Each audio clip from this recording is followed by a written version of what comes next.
स्वागत छ साथीहरू यहाँहरू सबैलाई यो हाम्रो इन्टरनेसनल जब विदेश यात्रा युट्युब च्यानल मार्फत आज मैले तपाईँहरूलाई पोर्चुगलको बारेमा केही जानकारी दिन गइरहेको छु। पोर्चुगलको स्यालेरी र D1 भिसा के हो, जनालाई लागत कति लाग्छ भन्ने बारेमा सम्पूर्ण जानकारी म तपाईँलाई यो भिडियो मार्फत गराउनेछु। र अहिले भर्खरै टास्क छु। Welcome to my YouTube channel.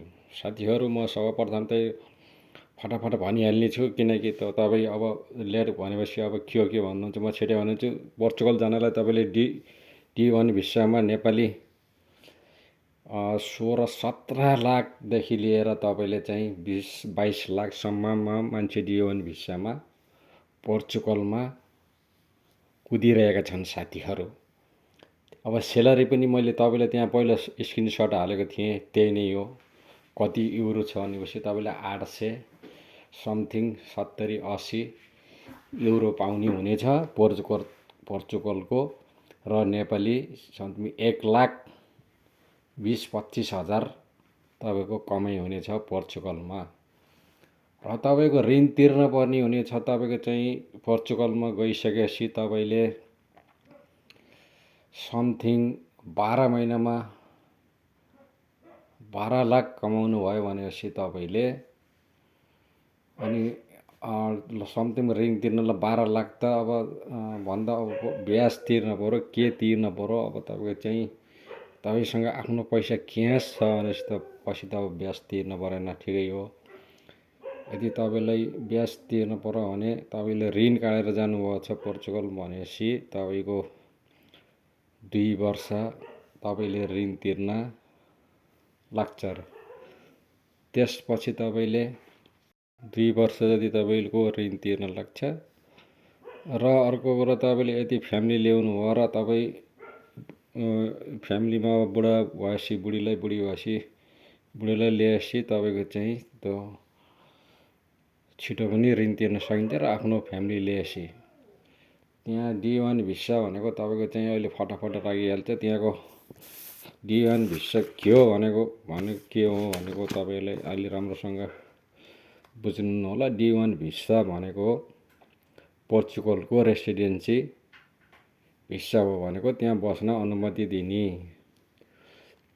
Work permit visa तपाईँले त्यहाँ बस्न एउटा पर्मिट तपाईँले त्यहाँ बस्न पाउनुहुन्छ। र त्यहाँ बसेको तपाईँको त्यहीँ केहीपछि TR पनि बनिहाल्छ।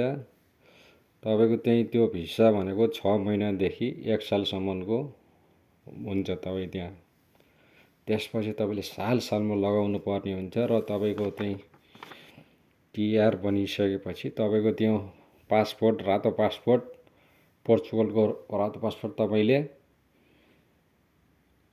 5 सालभित्रमा पाउनुहुन्छ। र त्यो रातो पासपोर्ट तपाईँले गोजीमा हालेर तपाईँ है मैले यहाँ गर्दैन यो काम, म अब अर्कै कन्ट्री युरोप कन्ट्री जान्छु भनेपछि तपाईँ त्यहाँबाट फ्लाइट टिकट काटेर सिधै अरू 130-125 देशमा कति देशमा जानु पाइन्छ त्यहाँ गएर काम गर्न सक्नुहुन्छ। त्यही नै हो साथी मैले भन्न खोजेको। अब तपाईँ जानी नजानी आफ्नो विचार पुऱ्याएर मात्रै जानु होला। यति ऋण एकदमै लाग्ने छ, किनकि D1 भिसामा अहिले मान्छेहरूले धेरै पैसा तिरेर गइरहेका छन्। तपाईँ पस्ताउन पनि सक्नुहुन्छ र नपस्ताउन पनि सक्नुहुन्छ। त्यहाँ गइसकेपछि एउटा फाइदा के हो भने तपाईँको रातो पासपोर्ट बन्छ। रातो पासपोर्ट कुर्नको लागि तपाईँले 5 साल अनिवार्य बिताउनु पर्ने हुन्छ। तपाईँलाई 1 सालभरि तपाईँले काम गर्नुभयो भनेपछि तपाईँको 1 महिनाको छुट्टी निस्किन्छ।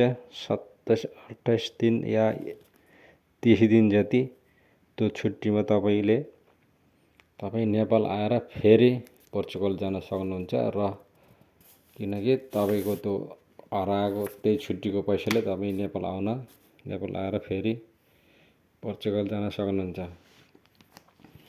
त्यहाँ एकदमै काम भनेको तपाईँको चाहिँ स्ट्रबेरीहरू टिप्ने र रेस्टुरेन्ट र होटलहरूमा चाहिँ काम गरिरहेका छन् मान्छेहरूले। तपाईँले यति केही नजानेको भन्दा पनि नेपालबाट केही सिप सिकेर जानुभयो भनेपछि म यस्तो काम थाहा छ भनेपछि तपाईँले झ्याप्प काम लगाउन सक्नुहुन्छ।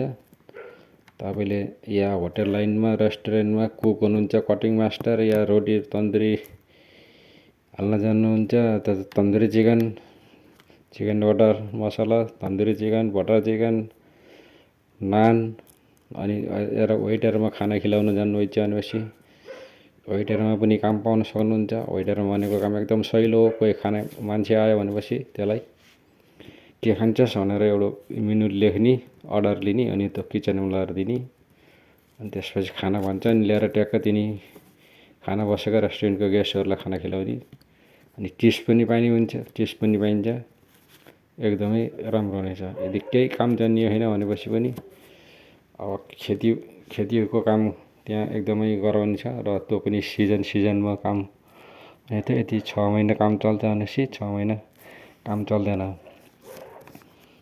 सधैँ नेपालबाट मेन पर्नु जाँदाखेरि दलालहरूलाई एकदम राम्रोसँग बुझेर तपाईँले जानुपर्ने हुन्छ। खासै धेरै टाइम लाग्दैन।